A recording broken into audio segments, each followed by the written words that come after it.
Bien, jóvenes, bienvenidos a la Academia CEPREMUNI. En esta oportunidad, hoy en nuestra semana número 18, en Historia del Perú, vamos a hablar acerca del retorno a la democracia y la propuesta neoliberal, ¿no? Es decir, vamos a hablar sobre los gobiernos de los años 80, en este caso de Fernando Belaúnde Terry y Alan García Pérez. A este periodo, es decir, entre los 80 y 90, también se le conoce como la década perdida, ¿no? ¿Por qué, profesor? Justamente por la grave crisis económica que agudizaba en toda América Latina, ¿correcto? Muchos de ellos pues estaba ya dando como manera experimental el modelo neoliberal y en muchos casos pues resultó un fracaso, como es el caso, por ejemplo, del Perú, cuando esta propuesta se da en el segundo gobierno de Fernando Belaúnde Terry, ¿no? Que gobernó el Perú entre 1980 y 1985 aproximadamente. Y justamente con él vamos a iniciar nuestra clase de hoy, ¿no? Un ratito, ahí está. Miren, hay que tener en cuenta también el contexto, ¿no? Hay que recordar pues que en la década de los 80, digamos, se establece el modelo neoliberal, ¿correcto? En el cual eh, eh, busca tratar de promover esta nueva forma de entender la economía, donde se da pues la apertura al libre mercado, donde el Estado no tenga que intervenir. Y esto tiene un objetivo principal, ¿no? Es que los países de la región cumplan con sus pagos de deuda externa, ¿no? Eso es fundamental, ¿no? Y estamos también pasando por un proceso de la desintegración de la Unión Soviética, ¿no? La crisis de la Unión Soviética que se estaba dando con las reformas de Gorbachev, ¿no? La famosa perestroika y el glasnost, ¿no? Principalmente. Entonces, profesor, el segundo gobierno de Fernando Belaúnde Terry sería pues un gobierno que se caracteriza por ser demagógico, populista, y que significó el regreso o el retorno a la democracia, donde se van a imponer pues las medidas neoliberales por el Fondo Monetario Internacional, claro que sí, ¿no? Se va a seguir los lineamientos del Fondo Monetario Internacional, ¿no? Y por eso es que el modelo económico planteado por Belaúnde se va a llamar el modelo económico ortodoxo, ¿no? Porque va a cumplir fielmente los lineamientos del Fondo Monetario Internacional, ¿no? ¿Cómo llega al poder, profesor? Bueno, Acción Popular, liderado por Belaúnde, hace una campaña acusando pues al APRA de conciliar con la dictadura militar, ¿no? Va a tratar pues de victimizarse, ¿no? Frente a esta importante institución de las Fuerzas Armadas, y además, pues en su campaña prometió pues más de 1 millón de empleos, ¿no? Y bueno, su principal opositor fue Armando Villanueva del Campo, ¿no? Que iba a representar pues al APRA, ¿correcto? Muy bien. En el plano económico diríamos pues que justamente como les mencioné, aplica lo que se conoce pues el modelo económico ortodoxo, es decir, acá pues se imponen las políticas económicas del Fondo Monetario Internacional, ¿no? La famosa ideología neoliberal, en la cual pues el Estado ya no tiene ningún tipo de intervención en el mercado, más bien debe promover pues la inversión privada, ¿no? El Perú solamente debía dedicarse pues a vender sus materias primas, ¿no? Y más bien importar productos industriales, ¿no? Y esa va a ser la dinámica hasta la fecha, ¿no? Y eso empieza pues con Belaúnde, ¿no? Prácticamente un desarrollo industrial propio se deja de lado y más bien obligan, o más que obligar, presionan al Perú para que solamente se dedique a vender solamente materias primas, que no exista un tipo de desarrollo industrial y más bien importe bienes finales. Entonces, digamos, es lo que va a caracterizar al gobierno de Fernando Belón de Terra. ¿Ya? Por ejemplo, bueno, algunas medidas que va a tomar su gobierno es que claramente va a beneficiar al capital extranjero. Por ejemplo, van a disminuir los aranceles para la importación de productos, ¿correcto? Va a intervenir bastante o va a llegar aquí al mercado local mucho de lo que son los textiles provenientes de Asia, Europa y Estados Unidos, ¿no? Prácticamente con esto pues se margina a la burguesía nacional, ¿no? De la apertura de mercados. No va a incentivar a que pueda desarrollar una industria eh, propia, ¿no? En nuestro territorio. En su gobierno, a inicios de su periodo, de hecho va a haber un auge de las exportaciones de nuestras materias primas, como es el cobre y el petróleo, por ejemplo, ¿no? Y bueno, eso es lo que básicamente se va a ir dando. Ahora, lamentablemente, para 1982 va a haber una crisis internacional, donde lamentablemente pues, nuestras exportaciones van a cesar y también los préstamos que requería el Perú para poder obviamente cumplir con sus pagos o que para que el déficit fiscal, digamos, no termine negativo, o sea, perdón, que la balanza de comercio no termine negativo y así poder obviamente cumplir con sus obligaciones, como es justamente el pago de la deuda externa, ¿no? Lamentablemente, pues, aparte de la crisis internacional de 1982, sumamos pues a esto un problema mayor, que era el fenómeno del Niño, que ocurrió pues al año siguiente, en 1983, donde provoca pues la caída de nuestra producción agrícola. Van a tener que iniciar una serie de importaciones de alimentos básicos, en la cual pues de hecho vienen con precios muy elevados, ¿no? Y crea inflación, ¿de acuerdo? Nuestra moneda, el INTI, empieza pues ante se empieza pues a devaluar. La inflación pues empezó a ser galopante, es decir, una inflación que cada vez empieza a aumentar dentro de un periodo de tiempo.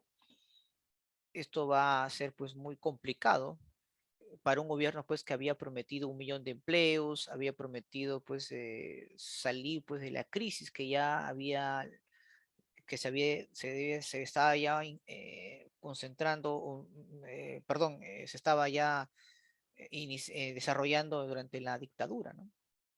Pues ahí vamos a tener pues una serie de problemas muy complicados, ¿no? Por ese lado, ¿no? Y es por eso que empieza pues a plantearse una serie de reformas liberales, ¿no?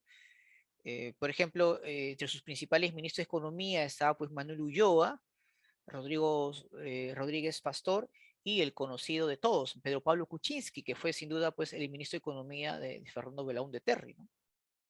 Entonces, esto también es algo que no debemos olvidarnos, ¿no? Y bueno, pues lamentablemente estas políticas neoliberales no van a ser exitosas, al contrario, esto va a acrecentar más la inflación. El Perú pues no podía pagar sus deudas, la crisis económica, el déficit fiscal lo impedía, ¿no? Entonces, lamentablemente, pues, la devaluación de nuestro INTI pues, empieza pues, a ser cada vez notorio, ¿no? Eso es básicamente pues, con respecto al tema económico, ¿no? En el aspecto social, diríamos pues que ante la crisis económica va a haber pues una mayor marginación de nuestra sociedad, principalmente en la zona rural. Esa, eh, ese, esa marginación que se le da principalmente a los sectores sociales o áreas rurales va a ser un caldo de cultivo para que los movimientos subversivos como Sendero Luminoso, por ejemplo, empiecen a tener mayor presencia en esta zona. Ojo, si bien es cierto, Sendero Luminoso hace su aparición pública en 1980, hay que recordar pues que ya este grupo subversivo ya estaba formado en décadas anteriores, incluso ya para el año 69, Sendero Luminoso pues se había formado. ¿Por qué no llegó a tener mayor notoriedad? Porque justamente durante esa transición eh, se estaba pues gestando la reforma agraria, ¿no? Que fue fundamental para que Sendero pues no tenga el poder que de hecho hubiera tenido si es que la reforma agraria no se hubiera desarrollado, no se hubiera efectuado, ¿no? Durante el gobierno de Velasco Alvarado, ¿no? Es más, Sendero Luminoso empieza pues a ser notorio públicamente cuando incendia pues unas ánforas en la pequeña población de Chuschi, ¿no? Eh, Se produce pues también lamentablemente la masacre de Uchurajay en 1983, donde se asesinan pues a 8 periodistas, ¿correcto? Pero claramente se sabe pues que ahí sí el Sendero no tuvo nada que ver, sino fueron campesinos que obviamente al notar pues su presencia consideraban pues que ellos eran pues estos tipos de personas, o sea, los confundieron con subversivos y pues fueron obviamente aniquilados, ¿no? Es más, se crea una comisión liderada por Mario Vargas Llosa para ver qué es lo que realmente ha ocurrido, ¿no? Acerca de estas matanzas que se dieron contra ellos, ¿no? Lamentablemente, pues, posteriormente a este terrible incidente se producen nuevas masacres contra la población campesina. En ese contexto también surge otro movimiento, que es otro movimiento subversivo, que es el MRTA, liderada por Víctor Polay Campos, y que también pues tenía una serie de acciones tremendas, ¿no? Aunque la dinámica de el MRTA es distinta a la de Sendero Luminoso, obviamente, ¿no? Muy bien. Ahora, algo también importante destacar en el ámbito social es que como consecuencia pues de la crisis, del incumplimiento de empleabilidad, surge pues el comercio informal, ¿no? El subempleo. Es decir, aquellas personas que no tienen trabajo pues dedican a vender cosas en la calle. O sea, el comercio informal prácticamente surge en este periodo, ¿no? En la época de Belaúnde, ¿correcto? Justamente por la tasa de desempleo que era muy alto, ¿no? Entonces surge pues el sector ambulante, ¿no? El trabajo informal, ¿no? Esto justamente se va a dar en esta zona, ¿no? A pesar de que Belaúnde pues realizó pues una serie de obras públicas importantes, ¿no? Por ejemplo, las famosas torres de Limatambo en San Felipe para las personas de los sectores de la clase media, etcétera. Aquí también hace su aparición Alfonso Barrantes Lingán, donde inaugura pues el programa que hasta el día de hoy todavía existe, que es el programa Vaso de Leche, ¿no? Para los niños pues en las zonas marginales de Lima, ¿no? Muy bien, entonces esos digamos son los principales conceptos en el ámbito social, ¿no? El gobierno de la UNDE para poder, digamos, gobernar y evitar algún tipo de obstruccionismo por parte del Parlamento, decide formar alianzas con otros partidos políticos casi de la misma ideología, es decir, un gobierno de centro, y como va a buscar pues la alianza de esos partidos, como por ejemplo el PPC, el Partido Popular Cristiano, donde prácticamente ayuda pues a que el gobierno pueda mantenerse de manera estable, se va a llamar esto pues un gobierno de ancha base, ¿no? Así se le va a conocer. Como gobierno democrático devuelve a los canales y los diarios a sus propietarios que habían sido pues expropiados durante la dictadura de Velasco Alvarado. Se produce aquí un conflicto con el Ecuador, la famosa guerra del falso Paquilla, ya por 1981, donde el Perú pues se da cuenta de que había una base militar ecuatoriana en territorio nacional, ¿no? Y ahí se produce este conflicto. Algo bien interesante también que durante su gobierno de Belaúnde es que a pesar de la crisis económica, del fenómeno del niño y otras cosas, el Perú va a brindar un importante apoyo militar a la Argentina durante la Guerra de las Malvinas, ¿no? No solamente pues el Perú le da pues su apoyo logístico, sino también militar. Va a enviar tropas, aviones también, para ayudar a las fuerzas argentinas frente a los británicos, ¿correcto? Durante su gobierno se producen, pues, después de mucho tiempo, las primeras elecciones municipales, ¿no? Justamente, pues, entre los más principales contendores o contendientes, en este caso, hablamos, pues, de Eduardo Borrego, de Acción Popular, y Alfonso Barrantes Lingán, ¿no? Que luego va a ser alcalde en 1983, y es donde implementa, pues, el famoso vaso de leche, ¿no? Una política asistencialista, una de las primeras que se van a dar justamente en nuestro país, ¿correcto? Estos, digamos, pues son los elementos o son, digamos, los hechos más notorios, ¿no? En este caso, durante el gobierno de Belaúnde. ¿Qué políticas antisubversivas va a realizar Belaúnde frente a Sendero? Casi nada. Obviamente el gobierno se da pues lo que es el estado de emergencia o represión del Estado, por así decirlo. Estado de emergencia todavía no, pero sí una represión por parte del Estado donde el ejército pues ingresa, a algunos sectores que donde estaban justamente estos elementos subversivos, principalmente en Ayacucho, ¿no? Lamentablemente, pues se produce una serie de masacres. ¿Por qué? Porque el ejército no estaba preparado a lo que se enfrentaba, ¿no? Eso va a ocurrir, ¿no? Era un gobierno, pues, sin ningún tipo de preparación o conocimiento qué era lo que estaba enfrentando, y eso provocó, pues, muchas víctimas, ¿no? Como parte, obviamente, de ese entendimiento, ¿no? O ante esa carencia, ¿no? De entender qué es lo que realmente estaba pasando. Confundirlos, pues, a estos grupos subversivos como simples delincuentes o abigeos, pues no era algo que claramente era muy notorio que este gobierno pues, no sabía absolutamente qué es lo que estaba pasando ni a quién o a qué estaba enfrentándose, ¿no? Y bueno, pues es un gobierno pues que lamentablemente pues termina muy mal. La gente va a estar sin duda muy decepcionada con el gobierno de Fernando Belaúnde Terry, y eso claramente pues va a ser aprovechado por el APRA, donde va a haber pues donde va a ser pues un discurso totalmente distinto, ¿no? A lo que Belaúnde en su momento planteó. Es ahí donde surge la figura de Alan García Pérez, ¿correcto?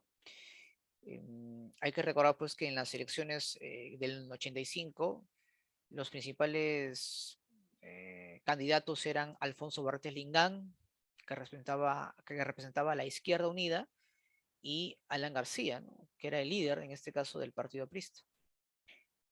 Debido pues a que Alfonso Bartés era consciente de que en una segunda vuelta era imposible poder vencer a Alan García, pues simplemente renuncia, ¿no? Y es así que logra convertirse pues en el nuevo presidente del Perú, que va a gobernar entre un periodo de 1985 y 1990. ¿Qué hechos significativos se van a dar en el gobierno de Alan García, profesor? Bueno, fue el primer gobierno aprista, eso hay que recordarlo, que va a estar respaldado por la burguesía nacional, a la cual pues había sido marginado en tiempos de Belaúnde. También las Fuerzas Armadas le van a dar su apoyo, ¿correcto? Sobre todo por el avance pues, de los movimientos subversivos que cada vez obviamente estaban eh, siendo más notorios, ¿no? Lo contradictorio es que ya para el tiempo de García, Sendero Luminoso había tenido un declive. Prácticamente viene a Lima principalmente porque habían sido expulsados de las zonas andinas, gracias a los ronderos, esos movimientos organizados, apoyados por el ejército, donde van a recibir armamento y van a repeler cualquier tipo de ataque, ¿no?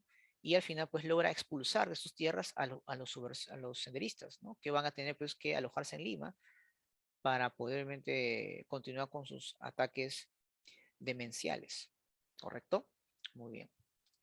Hay que recordar pues que ya durante el gobierno de Alan García se da pues la perestroika, ¿no? Un cambio importante, reformas políticas y económicas aplicadas por Mikhail Gorbachev, donde prácticamente se está poniendo fin a la Unión Soviética, y además vamos a contemplar la caída del muro de Berlín, que es un símbolo, ¿no? Que va a representar pues el fin, ¿no? de la Guerra Fría, ¿no? Recuerden que la caída del muro de Berlín se da pues en el contexto internacional, es decir, la reunificación de Alemania, ¿no? Aunque muchos dicen la anexión de Alemania Occidental sobre Alemania Oriental, que creo que es más correcto decirlo, ¿no? Ya cuando hablemos de historia universal en la próxima semana sobre el fin de la Guerra Fría, ahí voy a explicarles con mayor énfasis todo ello, ¿no? Ahora, ¿cuál es el modelo que Alan García va a aplicar, profesor? Va a aplicar pues el modelo heterodoxo, o sea, no va a seguir los lineamientos del Fondo Monetario Internacional, ¿no? Es decir, por ejemplo, no va a asumir pues el pago de la deuda externa más del 10%, ¿no? Del valor de las exportaciones. Va a aumentar pues el sueldo de los profesores, burócratas, trabajadores, va a congelar los precios de alimentos básicos, va a favorecer pues a la burguesía peruana, le va a dar pues una serie de incentivos para que desarrollen una industria nacional, ¿no? Por ejemplo, exoneraciones tributarias, va a crear pues el dólar MUC, donde el Estado compra dólares para otorgarse a los empresarios y poder importar productos necesarios para la industria, ¿no? De hecho, el objetivo era claro, ¿no? Era aumentar pues la producción nacional, generar empleo y aumentar pues la capacidad productiva, ¿no? Sin duda, ¿no? Lamentablemente, pues el resultado fue distinto, ¿no? De hecho, se enriqueció solamente la burguesía nacional, muchas de las ganancias pues se le colocaron en la banca extranjera, no se invirtió en el país, ¿no?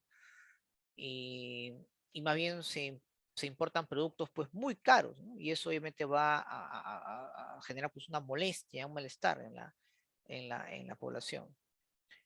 Ante ante ese tipo de hechos, lamentablemente pues el gobierno se le ocurre recurrir pues a la famosa maquinita, ¿no? Que es la emisión pues de dinero sin respaldo pues de la producción. Se produce pues el despilfarro de las divisas internacionales que antes estaban bajo el control del gobierno. El BCR antes estaba de un control del gobierno, ya no es ahora es autónomo, ¿no? A cierto punto. Lamentablemente se produce una gran devaluación de nuestra moneda. Y llegamos a tener pues una hiperinflación de más de 7000%, ¿no? Aproximadamente, ¿no? Se produce desabastecimiento de los alimentos, hay enormes colas, no tanto por por la escasez, sino por, lamentablemente, pues habían malos comerciantes que escondían los productos y cuando se subían los precios recién los vendían, ¿no? Eso provocaba lo que se conoce pues especulación, ¿no? Y bueno, el Fondo Monetario Internacional, pues, al ver pues que el Perú no quería pagar su deuda como corresponde, se le va a privar pues de todo tipo de préstamos, inversiones. Es decir, el Perú va a ser declarado pues un país inelegible, es decir, ningún país, empresa, perdón, banca internacional va a otorgar préstamos al Perú. Ante esa desesperación, Alan García pues en 1987 decide estatizar la banca y a partir de ahí empezó pues a perder el respaldo de la burguesía que lo había llevado al poder, en especial pues los famosos 12 apóstoles, que eran hombres mayormente ligados a la banca como por ejemplo, bueno, no solamente la banca, sino también al mundo de las telecomunicaciones, ¿no? Estaba pues el grupo, lo que ahora pues son Dioniso Romero, Delgado Parker, entre otros, ¿no? Hombres que ya le habían quitado la confianza, ¿no? Y bueno, para hacer frente pues a esta iniciativa de Alan García de controlar el dinero de la banca privada, surge pues opositores que van a enfrentar a García políticamente, como es el caso de Mario Vargas Llosa, por ejemplo, donde forma pues un partido político que va a defender pues los intereses de los grandes banqueros, ¿no? Y que obviamente lo va a postular a la presidencia para justamente beneficiar a ese grupo de poder. Pero bueno, al final pues saben que la historia no va a ser así. Vargas Llosa pues pierde con un desconocido y, y eso no, ni Vargas Llosa ni ese grupo que intentó llevarlo al poder lo van a perdonar, ¿no? Nos estamos refiriendo pues a Alberto Fujimori, ¿no? También ya de él hablaremos la próxima semana. En el ámbito social diríamos pues que se agudiza la pobreza, ¿no? Van a continuar pues las colas para poder obtener pues los productos básicos, se producen pues una serie de protestas, huelgas, la informalidad se va a agudizar cada vez más, y muchos dirán, profesor, ¿y por qué García no fue sacado del poder? Bueno, porque primero contaba con el respaldo de las Fuerzas Armadas aún, y también el el respaldo del Congreso, ¿no? ¿Correcto? O sea, en ese lado, García pues no fue sacado rápidamente del poder gracias justamente a esas instituciones, tanto el Parlamento como las Fuerzas Armadas, ¿no? Eso también hay que recordarlo, ¿no? Ahora, acá, si bien es cierto, durante el gobierno de García se intensifican las movilizaciones, o perdón, los movimientos subversivos, esto es bien curioso porque justamente les había mencionado que el Sendero Luminoso estaba pues en decaimiento, pero sin embargo, durante el gobierno de García se van a notar pues muchos atentados terroristas, ¿no? Coches bombas, caídas de torres, en fin, ¿no? Esto hace pensar de que posiblemente sea una forma pues de distracción frente a, pues, a los notorios actos de corrupción que había en este gobierno y también por la crisis económica misma, ¿no? Generar un poco de caos y violencia para distraer a la población es también una respuesta lógica ante esa situación. Bueno, lo cierto es que esto, digamos, son uno de las características, pues, ¿no? De Alan García, ¿no? Una medida, como mencioné, heterodoxa, es decir, totalmente acciones ajenas a los que el Fondo Monetario Internacional había sugerido, y como consecuencia de ello, pues el Perú pues quedó de manera aislada, ¿no? Se dio lo que es el aislamiento económico. El Perú pues no pudo obviamente solicitar préstamos a entidades internacionales, ¿no? Entonces eso también es un gravísimo problema que va a tener que enfrentar, ¿no? Lo cierto que García y sí empieza pues a perder fuerza por atreverse pues a intentar, como mencioné hace poco, de tomar el control del dinero de la banca privada, ¿no? A través de la estatización de la banca, ¿no? Prácticamente la derecha liderada por Mario Vargas Llosa funda pues el partido primero Libertad y luego Fredemo, justamente para con el objetivo pues de oponerse pues al gobierno de García y evitar pues a toda costa de que pueda justamente tomar el control del dinero de la banca privada, ¿no? Eso también es fundamental reconocerlo, ¿no? Diríamos pues de que el gobierno de García se caracteriza por tener mayoría parlamentaria, por eso se mantuvo en el poder. Como parte pues de su estrategia antisubversiva, intentó unir, bueno, no intentó, unió a la Policía Nacional, ¿no? Antes había pues Guardia Civil, Guardia Republicana, Policía de Investigaciones, ¿no? Las unió en una sola. eh, mm, y bueno, pues lamentablemente no realizó pues adecuadamente sus políticas antisubversivas, salvo la creación de un grupo especial para poder obviamente atrapar a los principales líderes de estos subversivos, ¿no? Como es el GEIN, por ejemplo, ¿no? El GEIN fue creado durante el gobierno de Alan García, por si acaso. No fue durante el gobierno de Fujimori, eso hay que aclararlo bien. En su gobierno, pues, se producen las elecciones de 1986, ganando Jorge del Castillo, del partido aprista, va a ser alcalde de Lima, donde claramente se da, pues, la construcción del tren eléctrico, que fue todo un escándalo. Hay que recordar, pues, que el tren eléctrico nunca llegó a funcionar, y uno de los principales responsables justamente fue Jorge del Castillo, ¿no? Muchos de ellos ya se olvidan sobre su gestión, ¿no? Como alcalde de Lima. Y ante ante el mal manejo pues de la región de Lima por parte de Jorge del Castillo, sale pues o surge del anonimato, es decir, de un escenario totalmente distinto a la política, el primer outsider que vamos a tener en la política peruana, que es Ricardo Belmont, ¿no? A través pues de su movimiento cívico Independencia Obras, es donde pues va a ungirse como el alcalde de Lima, hasta en dos oportunidades seguidas, ¿eh? Justamente la elección de Belmont refleja pues la crisis de los partidos políticos tradicionales. ¿Y qué es el outsider o quién es el outsider, profesor? Bueno, es el candidato pues que no está relacionado con la política, que puede ser cualquier personaje, pero que no esté vinculado con ello, ¿no? Y prácticamente pues empieza a hacer desprestigiarse los partidos tradicionales y más bien surgen los partidos independientes, ¿no? Una de las razones por la cual pues, Fujimori gana es justamente por ese cambio, ¿no?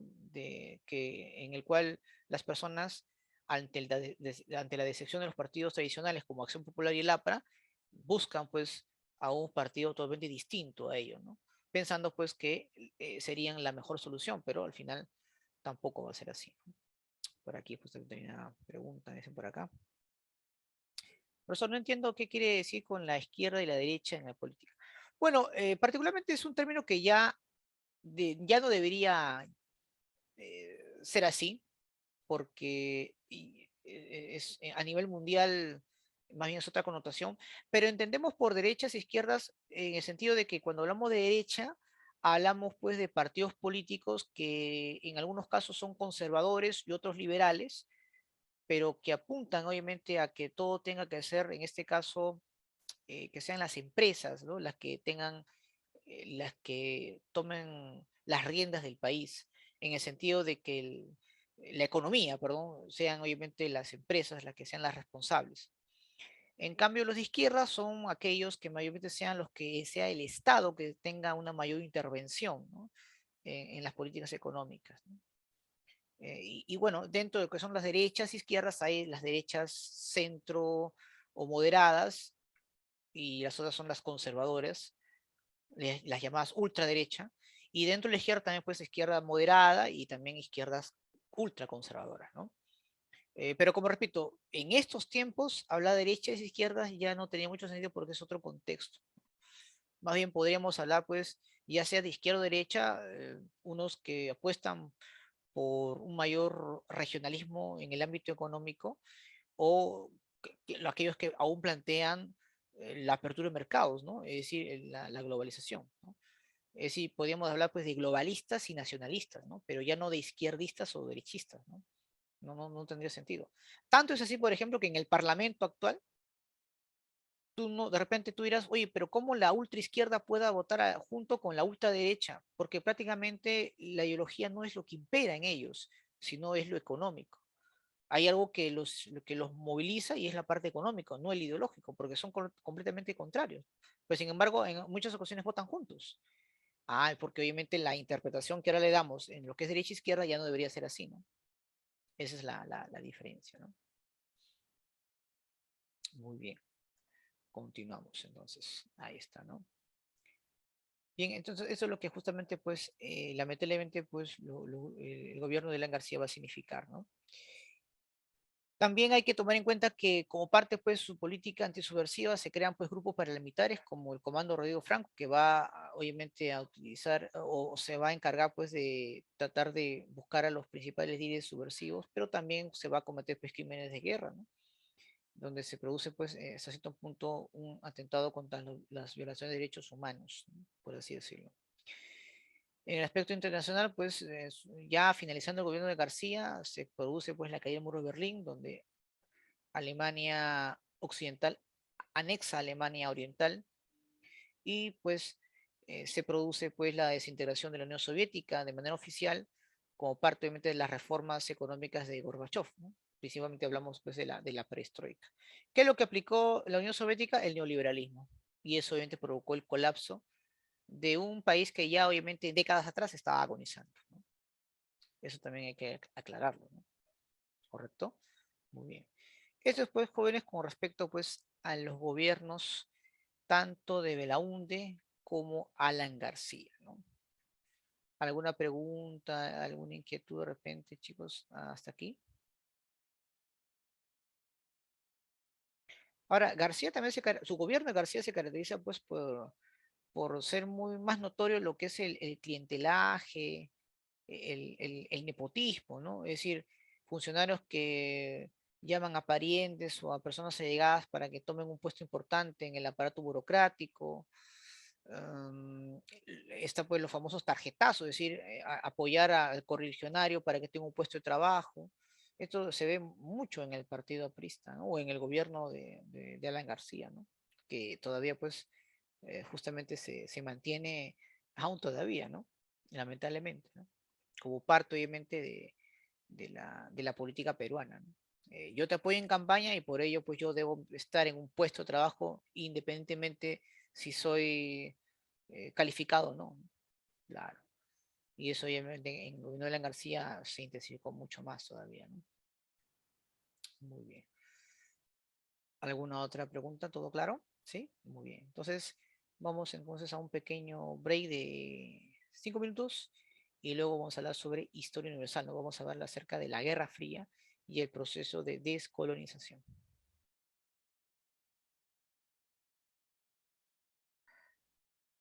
Bien, ahora en historia universal vamos a hablar pues sobre el inicio de la Guerra Fría y todo lo concerniente al proceso de descolonización, principalmente, pues, principalmente en África y Asia, ¿no? Bueno, diríamos pues que la Guerra Fría, jóvenes, tras la Segunda Guerra Mundial, se va a venir pues un nuevo periodo de mucha tensión y enfrentamiento indirecto, por eso se va a llamar así Guerra Fría, entre los Estados Unidos y la Unión Soviética, ¿no?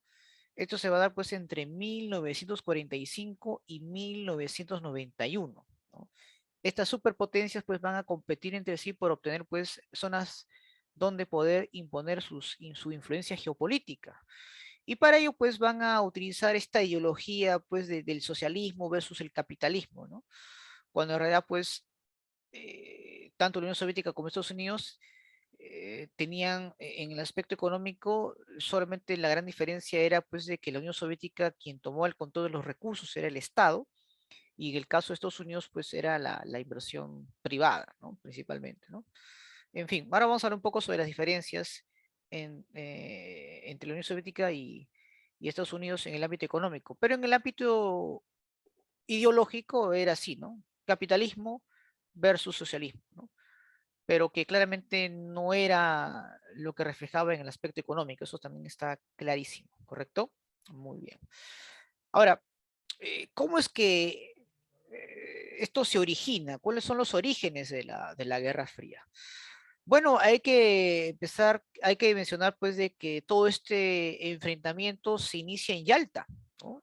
Dentro de lo que es la Segunda Guerra Mundial, ¿no? Allá por febrero del 1945 se dan pues las primeras evidencias de enfrentamientos o desacuerdos entre Estados Unidos y la Unión Soviética, por ejemplo. En la conferencia de Potsdam, por ejemplo, en julio del 45, ahí pues donde se decide la división de Alemania, ¿no? En 4 zonas de ocupación, 3 para los aliados, 1 para la Unión Soviética.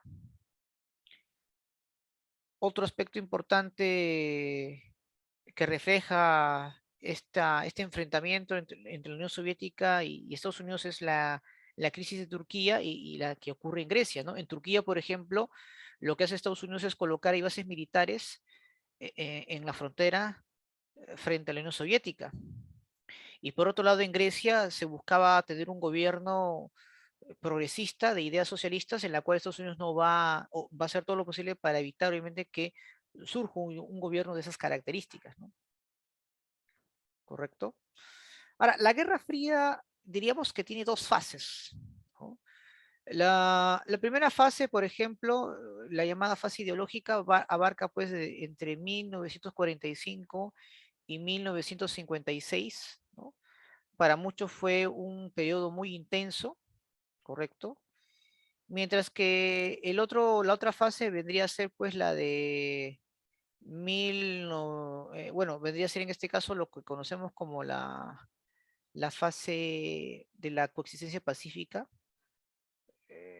que se va a dar pues entre 1956 y 1991, donde a pesar de que en esos años hubo obviamente muchas guerras como consecuencia obviamente de ese enfrentamiento entre Estados Unidos y la Unión Soviética, pues nunca pues llegó a situaciones tan cercanas a una tercera guerra mundial, salvo la crisis de los misiles de Cuba, que también lo vamos a mencionar más adelante, ¿no? ¿Correcto? Muy bien, entonces digamos esas serían pues las 2 fases de lo que conocemos como la Guerra Fría, ¿no? Ahora, eh, 2 hechos trascendentales que hay que tomar en cuenta. Tanto Estados Unidos como la Unión Soviética van a tener una serie de planes que justamente con el afán pues de tener una influencia importante en el mundo. Uno de ellos tiene que ver pues con lo económico.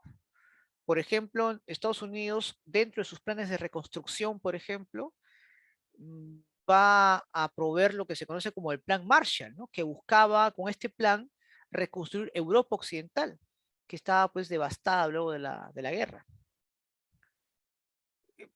En el caso de Japón también, ¿no? Para reconstruir Japón aplica el Plan Dodge allá por 1949. Y bueno, también Estados Unidos organiza un bloque militar importante para poder realmente hacer frente contra la Unión Soviética en caso de una guerra. Esta formación militar se va a llamar la OTAN, que aún todavía existe, ¿no?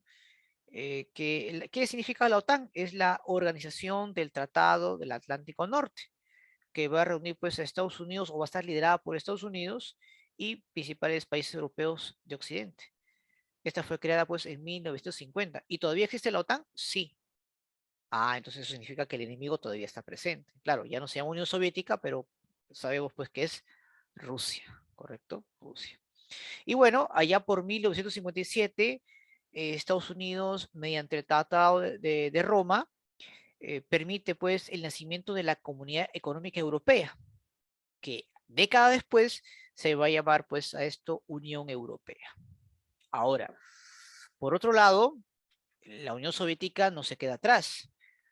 Para poder también hacer frente al Plan Marshall, la Unión Soviética organiza lo que se conoce como el Plan Molotov.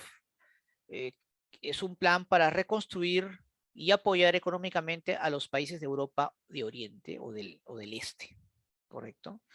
Y para que se lleve a cabo este plan, se organiza en 1949, o bueno, ya se había organizado en 1949, porque el plan Molotov fue implementado en el año 53. Bueno, quien se va a encargar, pues en este caso, de aplicar esa ayuda económica va a ser pues el Comecon, ¿no? Que es el Consejo de Ayuda Económica Mutua, ¿correcto? Muy bien.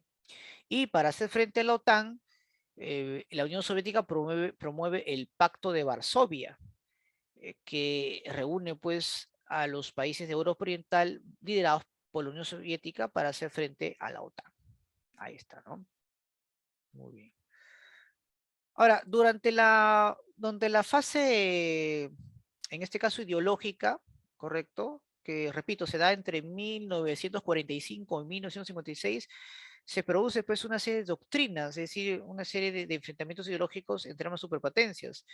En este caso, el más notorio fue el de Truman, que fue presidente de los Estados Unidos ya finalizando la Segunda Guerra Mundial, en la cual pues él propone apoyar a los países de Europa y con el total pues de evitar que puedan ser influenciados bajo el control soviético.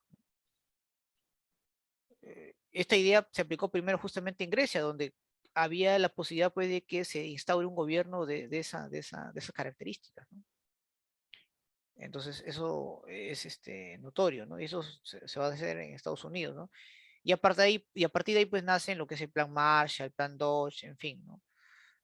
Eh, en fin, y otras alianzas militares, aparte de la OTAN, por si acaso, ¿no? Que existen.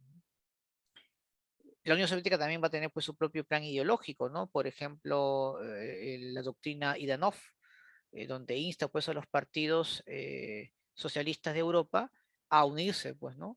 Eh, para hacer frente pues a los países de Europa Occidental, ¿no? Muy bien. Vamos a... Muy bien. Aquí también tenemos algunas características bastante, ¿no? Bastante notorias con respecto a la Guerra Fría, ¿no? Una competencia por la hegemonía geopolítica, con tal pues de obtener los recursos y beneficios que de hecho iban a beneficiar a estas superpotencias, ¿correcto? Una carrera armamentista en la cual va a obligar a que estos países compitan entre sí por el control del espacio exterior, ¿sí? Recuerden pues que la Unión Soviética se adelantó ya que envió pues el primer satélite espacial, ¿no? El famoso Sputnik, allá por 1957.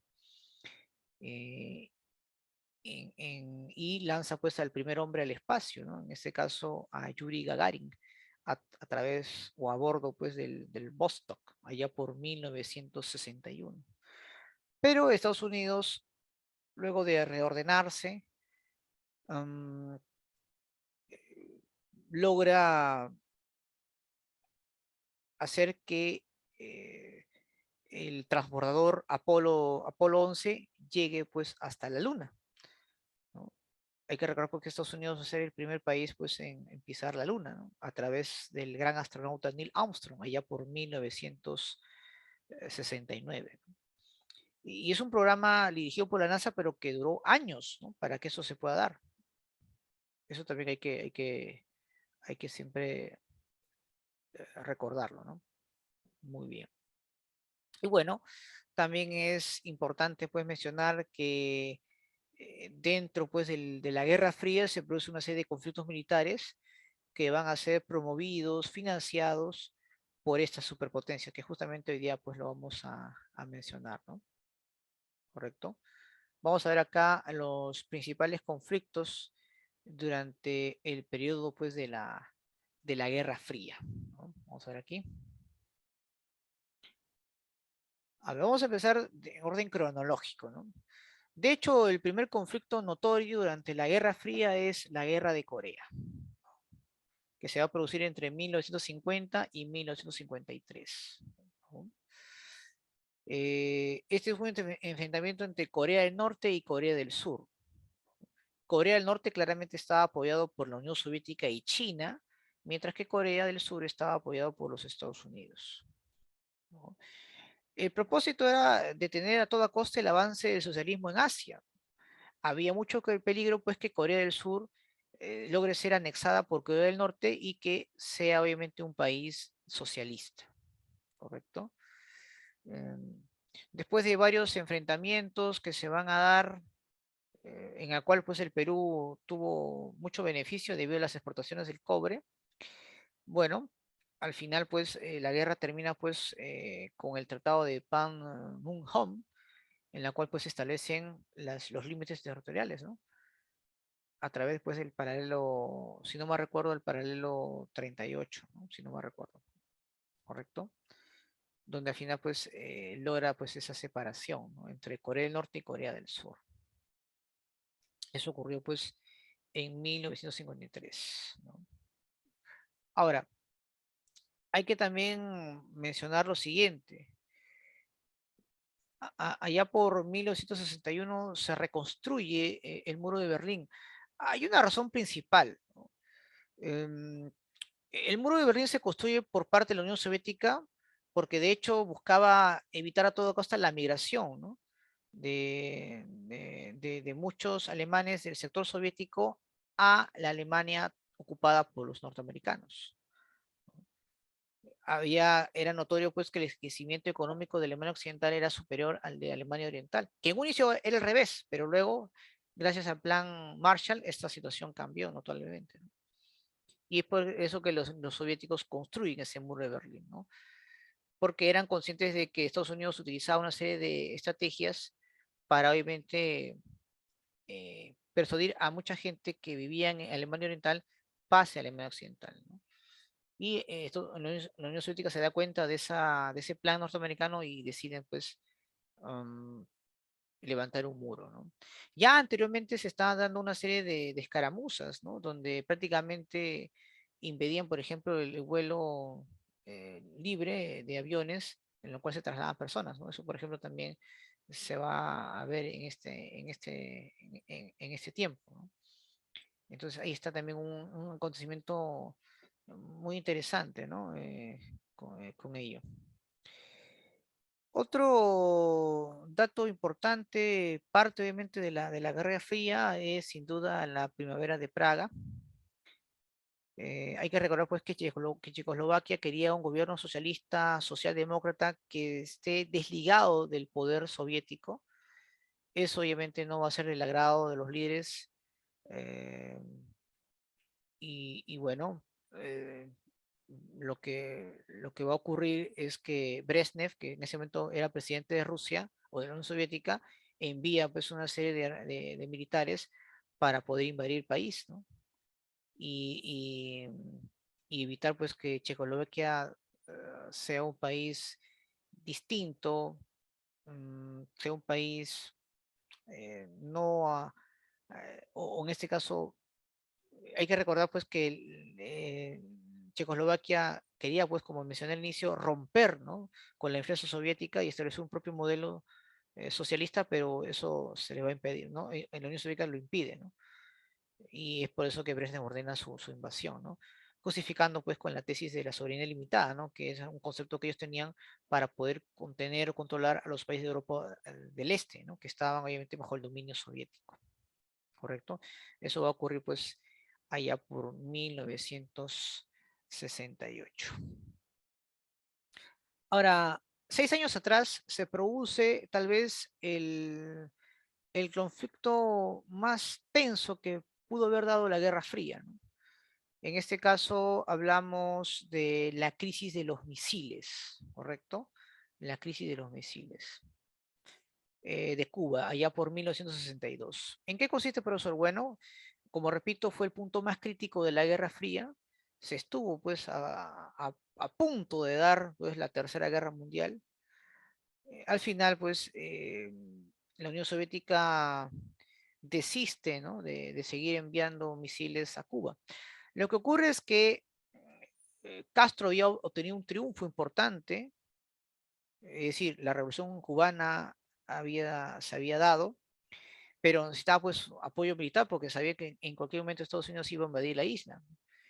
Y bueno, decide tener ese apoyo de la Unión Soviética. Y bueno, aprovechando pues que la Unión Soviética tenía una rivalidad geopolítica con Estados Unidos, pues vio que Cuba sería una buena alternativa para amedrentar a Estados Unidos en caso pues se inicie un conflicto. Porque hay que recordar pues que así como Estados Unidos colocó bases militares y misiles en Turquía, cerca de las fronteras de la Unión Soviética, los soviéticos también querían hacer lo mismo en Cuba, ¿no? Que es un país muy cerca a Estados Unidos.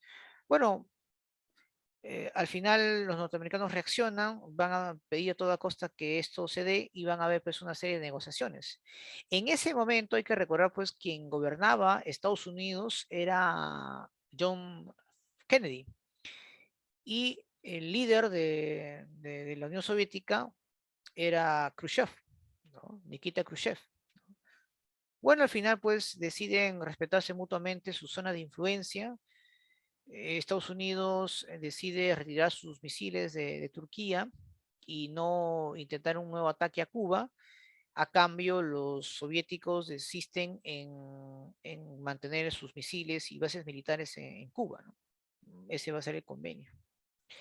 Claramente, los grupos de poder, sobre todo las grandes empresas dedicadas a la fábrica de armamentos, estaban muy descontentos con esa, eh, con este planteamiento que habían desarrollado tanto Khrushchev como Kennedy, ¿no? Lo curioso es que la vida o lo que va a ocurrir con estos personajes que evitaron una tercera guerra mundial va a ser catastrófico, ¿no? Khrushchev fue destituido del Partido Comunista Soviético y Kennedy fue asesinado, eso recuérdenlo, ¿no? Entonces, ahí está una de las razones también por la cual, pues sin duda, eh, fue tan tenso este enfrentamiento, ¿no? Entre la Unión Soviética y Estados Unidos, ¿no? Bien, muy bien. Todavía vamos a continuar. Vamos a hablar sobre la guerra más desastrosa de la Guerra Fría, ¿no? El conflicto más contundente y cruel de la Guerra Fría. Hablamos pues de la Segunda Guerra Mundial. Hay que recordar pues de que Vietnam antes era Indochina, ¿no? Indochina era un territorio de Francia, ¿no? Durante el proceso de descolonización se separan, surge pues Vietnam, Camboya, Laos, y bueno, Estados Unidos de hecho pues quería tener cierta presencia militar en Asia, ¿no? Quería tener el mismo resultado que había logrado con Corea. Y bueno, esto se utiliza pues un incidente en Tonkin, o en el Golfo de Tonkin, o también llamado el incidente de Maddox, donde supuestamente una embarcación vietnamita, o una embarcación, perdón, norteamericana es destruido, ¿no? Por misiles vietnamitas. Y bueno, simplemente Estados Unidos inicia pues un ataque, ¿no? Hay que recordar pues que para iniciar pues esta guerra es básicamente utilizar excusas adecuadas para poder obviamente ir a atacar y lograr pues sus objetivos, ¿no? Que era claramente tener una ocupación territorial y bases militares norteamericanas en el continente asiático. Las atrocidades de esta guerra pues van a generar mucho repudio por parte de la población. Y va a ser tanta la presión que al final pues el presidente Nixon decide pues retirar las tropas norteamericanas, ¿no? De Vietnam. Porque ya pues las críticas eran muchas frente a las constantes crímenes de guerra que se estaban cometiendo en ese país, ¿no? Hay que recordar pues que Estados Unidos nunca logró o tomar el control total del territorio, ¿no? Años después, a través de un tratado en París, Estados Unidos pues se retira de Vietnam, ¿no? Y bueno, ese país pues se unifica bajo el modelo socialista. acuerdo? Muy bien. Ahora, ¿qué es lo que pasó en América Latina, profesor? Bueno, resulta pues que en Chile había surgido el primer Estado socialista en América Latina, Salvador Allende. Claramente Estados Unidos eso no iba a permitir porque podría considerarlo pues un mal ejemplo para los otros países que también tuvieran gobiernos de esa tendencia. Y es por eso pues que a través de la CIA, experto pues en dar golpes de Estado, decide acabar con su régimen, ¿no? Acabar con el gobierno de Salvador Allende. Para eso pues utiliza a los grupos de poder, la derecha chilena y el ejército, bajo el cargo de Augusto Pinochet, y obviamente dan el golpe de Estado, ¿no? Y a partir de ahí, pues Chile se aplica el modelo neoliberal, ¿no? Recuerden que Chile fue el primer país en aplicar pues el modelo neoliberal, ¿correcto? Muy bien. Ahora, esto era algo común que Estados Unidos realizaba cada vez que habían gobiernos claramente que no estaban alineados a, a su política económica o a su visión que tienen con respecto a los países de América Latina. Hay que recordar pues que también fue muy severo con los países de Centroamérica. Un ejemplo claro fue Guatemala. En Guatemala pues había sido electo Jacobo Arbenz, militar de carrera, y buscaba pues ser un gobierno que beneficiase a la población, en la cual pues buscó en algunos casos expropiar tierras y la industria de muchas empresas que eran extranjeras, y eso claramente no era algo que los Estados Unidos iba a permitir, e hizo todo lo posible para desprestigiar ese gobierno, ¿no? Se utilizó pues o se divulgó bastante la noticia pues de que Arbenz era un gobierno pues comunista, ¿no? Y utilizó pues una serie de estrategias para desestabilizar su gobierno, ¿no? Y así ocurrió, ¿no? Lo curioso es que años después ocurre otro hecho trascendental, se produce pues la Revolución Cubana y surge una persona mucho más radical que Jacobo, ¿no? Que era Fidel Castro, por ejemplo. Entonces, eso es algo de lo que a veces la historia pues nos otorga, ¿no? Uno quiere cambios así o busca hacer unos cambios y lamentablemente pues se producen otros, ¿no? Claro, ¿no? Como lo que ocurrió justamente eh, con Arbenz y Fidel Castro, ¿no? Muy bien. Y bueno, por último, pues vamos a hablar sobre la guerra de Afganistán, ¿no? Que se va a producir pues entre 1979 y 1989, ¿no? Bueno, Brezhnev ordena pues invadir Afganistán, argumentando pues que este país pues promovía pues el separatismo de las repúblicas. Ahí justamente se va a formar un grupo rebelde dirigidos por los mujahidins, es decir, musulmanes que buscan tomar el poder y de hecho va a recibir mucho apoyo de Estados Unidos, ¿no? Tanto es así pues que van a resistir por muchos años, casi una década. La Unión Soviética por desgaste va a tener que retirarse, ¿no? Y los mujahidines al final pues establece un gobierno denominado de los talibanes. Lo curioso es que uno de los líderes de los mujahidines, apoyados por Estados Unidos, fue justamente Osama Bin Laden. Osama Bin Laden, pues hay que recordar que fue miembro o fue capacitado en la CIA y recibió mucho financiamiento norteamericano, especialmente de armamento, para combatir a la Unión Soviética. Décadas después, aparentemente, pues Osama Bin Laden ordena pues el ataque a las Torres Gemelas, ¿no? Versión que obviamente es falsa, ¿no? Ya hay muchas investigaciones al respecto que deducen de que cuando se produjo el atentado a las Torres Gemelas, Osama Bin Laden estaba obviamente agonizando en una clínica de Medio Oriente. Él padecía pues de una serie de enfermedades incurables, males renales, y se estaba dializando, ¿no? O sea, era una persona moribunda. Esta operación, este montaje de la famosa Operación Jerónimo que se realizó durante el gobierno de Barack Obama fue falso, ¿no? Ya Bin Laden había muerto años atrás, ¿no? ¿Correcto? Muy bien. Bueno, estos, digamos, son los principales acontecimientos, pues, que se producen en el marco, pues, de la Guerra Fría. Obviamente hay muchos más, pero estos son, digamos, los más resaltantes, ¿no? Bien. Una de las consecuencias justamente de la Guerra Fría directamente, creo que les había mencionado un poco sobre los conceptos, ¿no? Económicos, ¿no? Con respecto de lo que es, en el caso pues de Estados Unidos y la Unión Soviética, me parece, ¿no?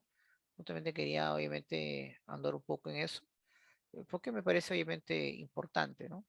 Miren. Vamos a hablar básicamente pues en el plano económico principalmente, ¿no? Porque es lo que de hecho nos debe interesar mucho, mucho más, ¿no? Am, bueno, hay que recordar lo siguiente, ¿no? Si bien es cierto, en el ámbito ideológico era notorio pues la diferencia entre capitalismo y socialismo, la esencia obviamente económica de estos países se basaba principalmente en ese sentido. Estados Unidos proponía la propiedad privada, la inversión, ¿no? La exportación de capitales, ¿no? Donde el Estado obviamente tenga poca intervención. En cambio, en el caso de la Unión Soviética, más bien el Estado debía fomentar pues, la industria bancaria, la industria agrícola, minera, todos obviamente bajo el control de un solo partido, ¿no? En este caso del Partido Comunista, ¿no? Y continuar pues con los planes quinquenales, ¿no? Para el desarrollo industrial del país. Esa es básicamente la principal diferencia, ¿no? Que hay entre la Unión Soviética y Estados Unidos, ¿no? Ya en el ámbito ideológico, supuestamente, pues, Estados Unidos defiende el liberalismo, la libertad de la propiedad individual, la libertad de expresión. La Unión Soviética defiende, pues, el socialismo, rechaza, pues, la propiedad privada, más bien está a favor del colectivismo, en fin, ¿no? Un gobierno que representa a las masas, en fin. Pero lo curioso es, pues, que en el ámbito político sí son muy similares, ¿no? Por ejemplo, ambos buscaban alianzas con otros países para asegurar sus áreas de influencia, por ejemplo, ¿no? Es por eso que a la Guerra Fría también se le conoce como el mundo bipolar, ¿no? Un grupo bajo el control norteamericano y otro bajo el control soviético. Y claramente estos países lo que van a hacer es tratar de, con el fin de, o con el propósito de tener una influencia importante en ciertos territorios, van a provocar guerras, conflictos, inestabilidad política.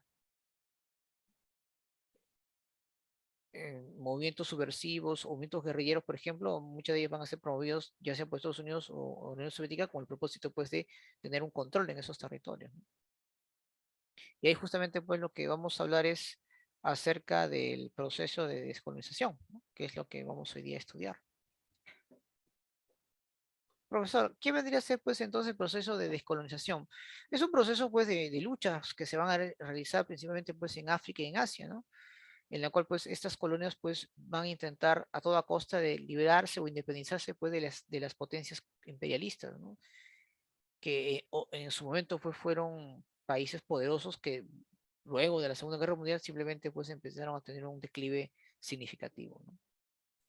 ¿Cuáles van a ser, profesor, las causas por las cuales se produce este proceso de descolonización? Bueno, primero porque después de la Segunda Guerra Mundial se intensificó pues la explotación colonial, ¿no? Producto obviamente de la crisis, ¿no? Inglaterra, por ejemplo, luego de la crisis que dejó la Segunda Guerra Mundial, intentó pues incrementar más los impuestos, obligar más a la gente a continuar trabajando. Y eso causó pues mucha molestia en esos territorios, principalmente en la India, ¿no?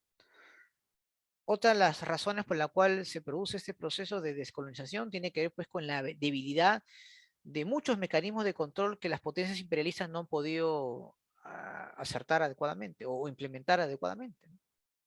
Y además hay que tomar en cuenta que tanto Estados Unidos como la Unión Soviética van a apoyar justamente este proceso de descolonización utilizando o financiando guerrillas o grupos militares contrarios al gobierno para dicho fin. ¿Por qué? Porque el propósito era pues buscar zonas de influencia en esos territorios, ¿no? En menor medida también se produce este proceso de descolonización porque las burguesías locales tienen un interés, ¿no? En tomar el poder entre ellos mismos, ¿no? Pero claramente las causas económicas es mucho más, en este caso, cercana, o son las causas económicas las principales, en este caso, por la cual se da este proceso de descolonización. Entre los principales representantes y líderes pues, de estos movimientos de separatistas está pues, Mahatma Gandhi, ¿no? Que va a liberar pues a la India de los ingleses allá por 1947. Abdel Nasser en Egipto, que también se liberó pues de Inglaterra. Ho Chi Minh, que a través pues de sus grupos militares de Vietnam, vietnamitas, va a combatir pues a las tropas francesas y se va a independizar pues allá por 1954. Tenemos a Patricio Lumumba, líder del Congo, que va a liderar pues una serie que va a liberar a su pueblo contra el yugo de los belgas, allá por 1960. Y tenemos pues a Ben Bella, líder de Argelia, que se va a liberalizar también de los franceses allá por 1962 aproximadamente. Ahora, de todos, obviamente la más interesante, no, bueno, no la más interesante, pero sí el que de hecho viene bastante en los exámenes de admisión es sin duda con respecto a la liberación de la India, ¿no? Hay que recordar pues que la India por muchos años, desde el siglo XVI para adelante, fue una colonia de Inglaterra. Antes estaba bajo el control de los portugueses. Y bueno, en 1857 pues se produce la famosa rebelión de los cipayos. Y bueno, tras el triunfo de los británicos, se instaura ahí la Compañía de las Indias Orientales, donde prácticamente pues va a tomar los recursos de ese país. En las primeras décadas del siglo XX hay que tomar en cuenta lo siguiente, ¿no? Inglaterra pues dictaba o dicta pues en ese momento una serie de leyes que claramente agudizaban más los problemas sociales en la India, ¿no? Y allá por 1930 surge Gandhi, ¿no? Donde impulsa lo que se conoce como la desobediencia civil, ¿no? O la resistencia pacífica, ¿no? Como una protesta ante la ley que se había implementado, que es la ley del monopolio de la sal, ¿no? En ese país. Los británicos reprimen a los manifestantes de manera muy drástica. Y bueno, al final, pues el ministro de Gran Bretaña, Clement Attlee, anuncia pues la independencia de la India, ¿no? Allá por 1947. Eso era más que todo para buscar el apoyo eh, de sus colonias frente a Alemania, ¿no? Los ingleses pues habían prometido a los pueblos de las Indias de que si lo apoyaban pues frente a los aliados, perdón, siempre frente a los países rivales, pues iban a recibir pues todo el apoyo completo, ¿no? E iban obviamente a colaborar con ese país. Entre ellas pues justamente el de su independencia, ¿no? Era parte obviamente de esa negociación. Lamentablemente pues la India se divide en dos territorios, uno para los hindúes y otras religiones, y la otra pues para los musulmanes, ¿no? Y bueno, tras la división territorial se producen pues una serie de pugnas religiosas, ¿no? Ahora mucho más, profesor, y se divide en dos países, y aparte de la India, ¿qué país nace? Nace pues Pakistán, ¿no? Que obviamente va a estar bajo el dominio de los musulmanes. Lamentablemente pues ya en la India pues se producían enfrentamientos porque había una intolerancia, ¿no? En cuanto al pensamiento o a la religión que cada uno llevaba, ¿no? El propio Gandhi pues va a ser asesinado, ¿no? Por un fanático hindú que se oponía pues a entregarle ciertos derechos a los musulmanes. Nerú es el que al final pues logra ser el representante de la burguesía y se convierte pues o forma parte del gobierno de ese país, ¿no? Ya como una nación independiente, ¿no? Eso también es algo muy importante que hay que recordar. En el caso de Egipto es interesante, jóvenes, porque eh, ese país está ya desde mucho tiempo atrás bajo el dominio de los ingleses, era un protectorado. Después de la Segunda Guerra Mundial, pues el Egipto aprovechando la debilidad o en este caso eh, el declive momentáneo de las fuerzas británicas, pues decide tomar el control del canal de Suez, que era lugar muy importante para los intereses británicos, porque de ahí pues cobraba impuestos para que las embarcaciones pues podían viajar de un lugar a otro, ¿no? Cuando Egipto toma Inglaterra, Francia e Israel, deciden obviamente combatir contra esa actitud, ¿no? De Abdel Nasser, que había pues prácticamente devuelto los recursos a su país. Y si no fuera pues por la intervención de Estados Unidos y Unión Soviética, pues hubiéramos sido testigos de una nueva guerra, ¿no? Entre franceses, ingleses, israelitas y egipcios, ¿no? Al final, pues, eh, Egipto nacionaliza el canal, ¿no? Mm, Pese obviamente a las amenazas o advertencias de países como Inglaterra, Francia, por ejemplo, o Israel, ¿no? Que claramente pues buscaban controlar el canal de Suez, pero los egipcios no lo van a permitir, ¿no? Repito, si no fuera por la intervención norteamericana y de la Unión Soviética, incluso de la ONU, para que las potencias abandonen esos territorios que ellos reclamaban como propios, pues hubiera sido, la consecuencia hubiera sido mayor, ¿no? Eso también es importantísimo mencionarlo. El caso de Indochina, como mencioné hace poco, antes pertenecía a Francia.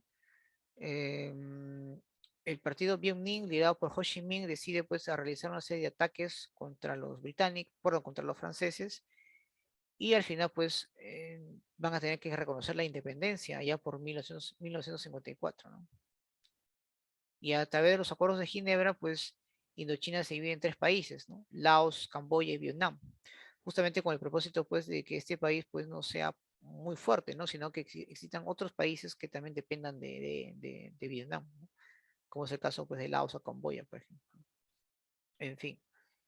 Consecuencia, profesor, del proceso de descolonización. Bueno, si bien es cierto, muchos países son independientes políticamente, económicamente van a estar ligados a ellos, ¿no? Hay una dependencia económica y un empobrecimiento cada vez mayor en los países. También vemos cómo se fomentan cada vez mayores conflictos internos y golpes de Estado, primero militares y ahora pues a través de instituciones. Y bueno, como parte pues de este discurso dicotómico entre el socialismo y el capitalismo, aparece pues la agrupación de los no alineados, ¿no? Ni con el capitalismo ni con el socialismo. Pero en la práctica eso no se cumplió, ¿no? Cada uno obviamente en este caso busca, ¿no? Ciertos beneficios en este aspecto, ¿no? Ya sea siendo parte pues del de los Estados Unidos o de la Unión Soviética. Muy bien. ¿Preguntas, dudas hasta aquí, chicos, sobre el proceso de descolonización? ¿Alguna pregunta, alguna duda? ¿Todo claro? ¿Sí? Muy bien. Muchos me preguntarán, profesor, ¿y el Perú qué postura tomó? Bueno, durante el gobierno de Velasco Alvarado se pronunció, pues, como uno de los grupos no alineados, ¿no? Pero en la práctica, repito, no fue así, ¿no? Siempre, obviamente, va a depender de los capitales norteamericanos o en este caso, de la logística de la Unión Soviética, como se ocurrió, ¿no? El gobierno de Velasco, por ejemplo, adquirió bastante armamento militar de la Unión Soviética, por ejemplo, y su principal deuda externa fue, obviamente, con Estados Unidos, ¿no? ¿De acuerdo? Muy bien. Una pequeña pausa, chicos, y luego continuamos con la última parte, esta vez hablando sobre economía. ¿Ya? Una pequeña pausa y de 5 minutos y volvemos.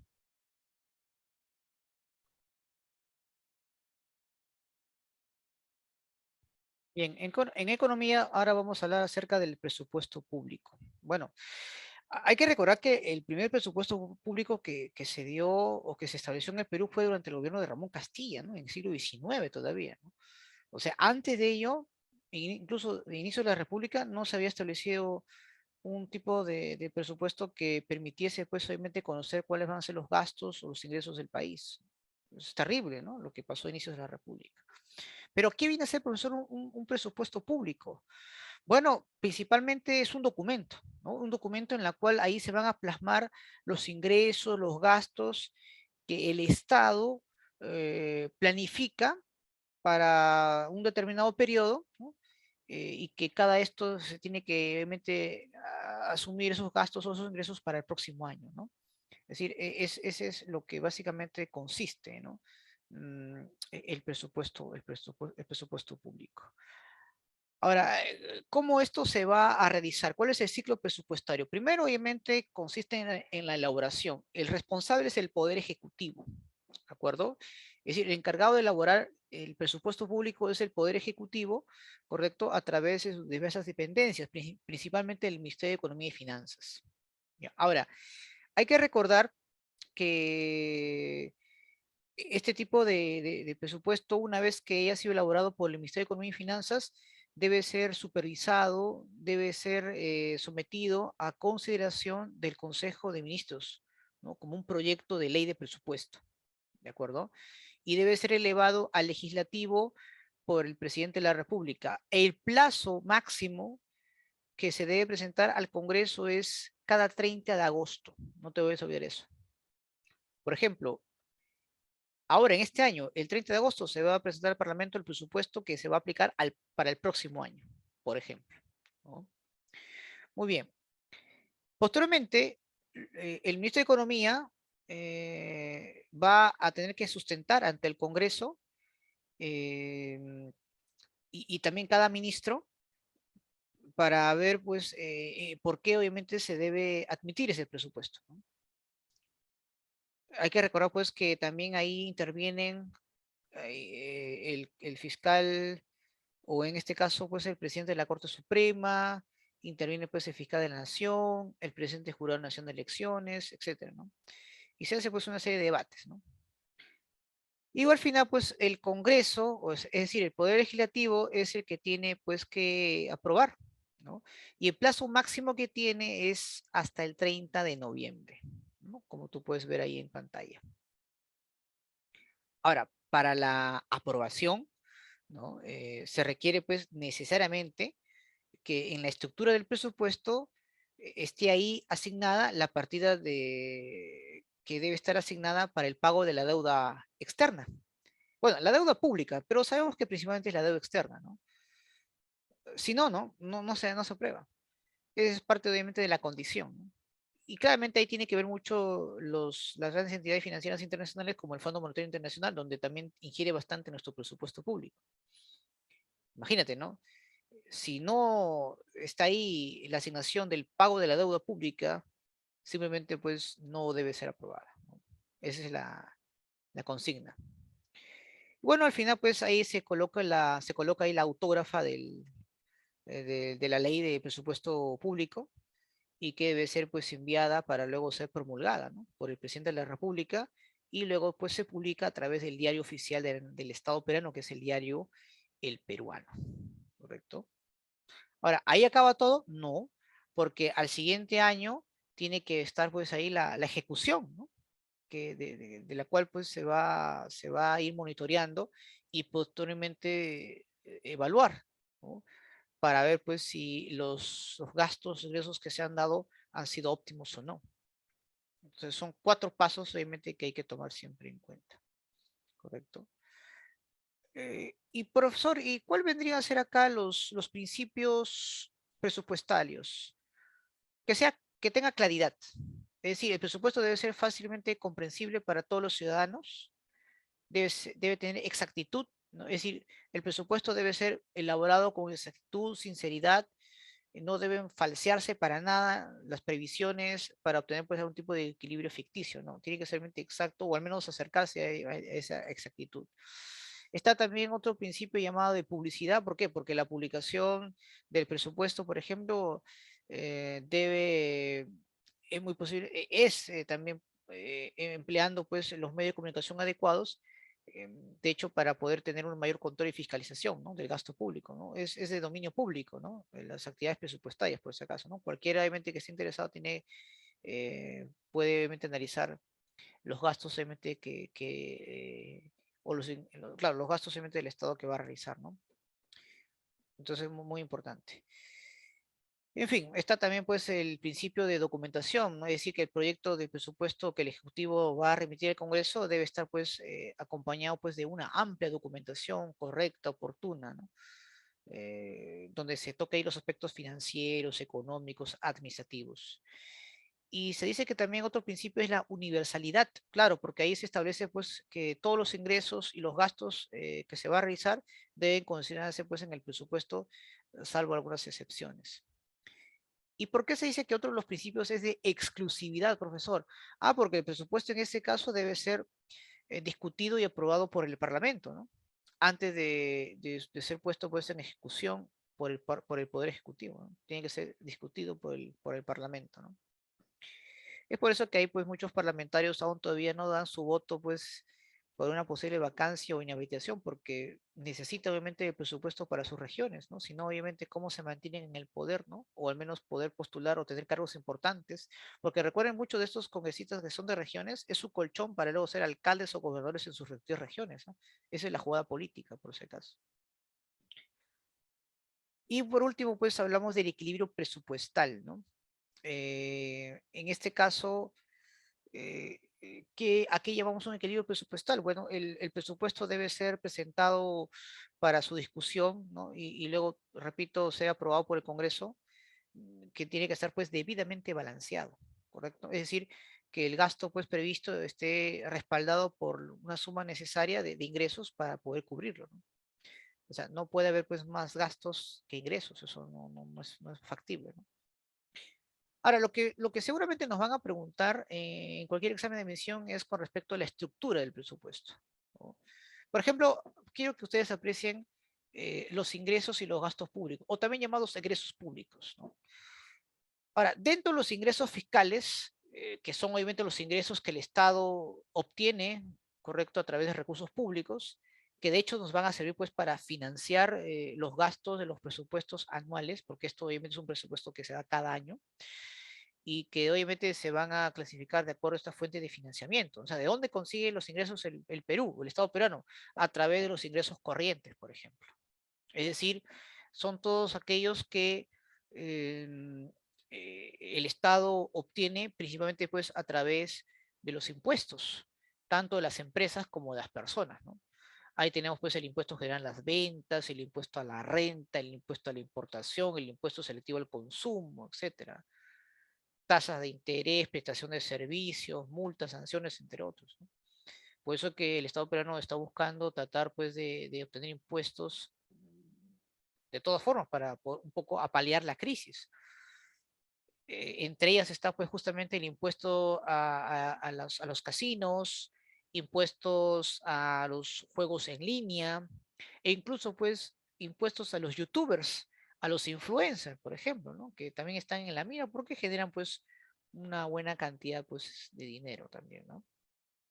Profesor, ¿qué son los ingresos de capital? Bueno, son recursos financieros que el Estado obtiene de manera eventual, es decir, eh, son recursos de sus activos, por ejemplo, la venta de terrenos, maquinarias, fábricas que pertenece al Estado. Em, por ejemplo, yo puedo vender los terrenos para que una empresa inmobiliaria construya edificios, ¿no? Entonces el Estado otorga eso para poder recibir ingresos. Están pues los ingresos por interés de depósitos, amortizaciones, ¿no? Por los préstamos concebidos en su momento, la venta pues de las acciones que el Estado tiene en algunas empresas, por ejemplo, ¿correcto? Estamos hablando pues ingresos de capital. Las transferencias, en este caso, son ingresos que no hay contraprestación ni reembolsos, ¿no? Es decir, el Estado recibe el dinero o algún tipo de beneficio y no tiene la obligación pues de devolverlo, ¿no? Esto a veces se hace pues a través de ayudas de gobierno a gobierno, ¿no? Hay gobiernos, por ejemplo, que otorgan, ¿no?, una transferencia económica como parte de un apoyo para que el Estado pueda invertir. También lo hacen pues entidades privadas, ¿no? O incluso personas naturales, ¿no? Por ejemplo, el multimillonario Bill Gates en su momento pues fue un aportante también, ¿no? Al Estado peruano, por ejemplo, ¿no? Entonces también hay personas naturales que también aportan o otorgan algún tipo de ayuda económica a los países, ¿no? Otra forma también de obtener ingresos es a través pues del financiamiento, ¿no? Aquí, por ejemplo, hablamos pues de préstamos que obtienen de entidades financieras internacionales principalmente, ¿no? En la cual que claramente pues deben devolverlos y con intereses altos, por ejemplo. Y luego vienen los gastos fiscales, es decir, son todos los gastos que el Estado tiene que realizar, ¿no? Y por ejemplo, pues es grande, es muy grande los gastos que realiza el Estado. Justamente para cubrir pues ese déficit, a veces se requiere pues de más préstamos y por lo tanto pues la deuda externa se incrementa también. Entre los gastos fiscales tenemos pues los gastos corrientes, ahí están, ¿no? Que están destinados pues al mantenimiento y funcionamiento del aparato burocrático, ¿no? Aquí, por ejemplo, se tiene pues que pagar a los servidores públicos. Acá pues se gasta pagando pues a nuestros congresistas, al presidente, a todas esas entidades públicas, ¿no? Ahí es un enorme gasto. Están también los gastos de prevencionales, es decir, los pagos de pensiones, como la ONP, por ejemplo. Los gastos de adquisición de bienes y servicios que a veces el Estado realiza. Eh, Está pues lo que son las reservas de contingencia, que en caso pues de un desastre natural, por ejemplo, en fin, ¿no? O algo que en este caso a veces puede ocurrir de manera imprevista y bueno, ahí se tiene que realizar, es un pequeño monto, bueno, es un monto que se da cuando ocurren este tipo de eventualidades, ¿no? Por ejemplo, el fenómeno del niño. Ah, bueno, es un gasto que no se ha previsto, pero que debe asignarse, ¿no? Ahí está. Entonces es un gasto de reserva de contingencia, ¿no? Ante una situación, digamos, como reitero, de problemas, de algún tipo de problemas climáticos, desastres naturales, etcétera, ¿no? Los gastos de capital en este caso son destinados pues al aumento de la producción, es decir, el Estado invierte en algunas actividades, justamente con el propósito pues de incrementar el patrimonio del Estado, ¿no? Por ejemplo, el programa Reactiva, eso es un gasto, ¿no? Que hace obviamente que para poder obviamente que las empresas puedan obviamente continuar con la producción. Lo curioso es que en plena pandemia estas grandes empresas, sobre todo financieras, nunca han dejado de operar y claramente no estaban pues reactivas. En cambio, las pequeñas y medianas empresas sí, pero simplemente no se los dio, no se les dio.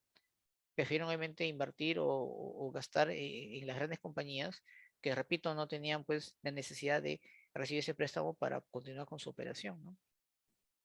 Muy bien, ¿no? Ahí está, ¿no? Y por último, pues los gastos de servicio de la deuda, ¿no? Es decir, que es la que mayormente se gasta más, que son, digamos, el cumplimiento de nuestras obligaciones como Estado, tanto en la deuda interna como en la deuda externa, ¿no? Y justamente la política neoliberal es para asegurarse, pues, que dentro del presupuesto público se asegure mayormente el pago de la deuda externa.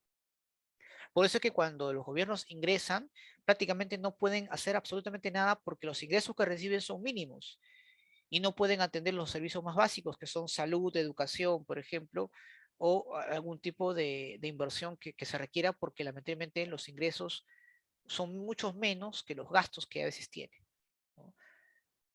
Ese es otro gravísimo problema, ¿no? Y si ahora pues empezamos a ver pues de que el Estado quiera invertir en empresas públicas, pues si no son eficientes simplemente vamos a tener pues más gastos, más déficit, ¿no? Entonces eso es otro gravísimo problema, ¿no? Porque lamentablemente pues gran parte de nuestros gastos está en el pago de la deuda externa que sí o sí tiene que pagarse. Esas son dentro de las condiciones que el Fondo Monetario Internacional tiene sobre los países y el pago pues a nuestra burocracia, ¿no? A los servidores públicos, ¿no?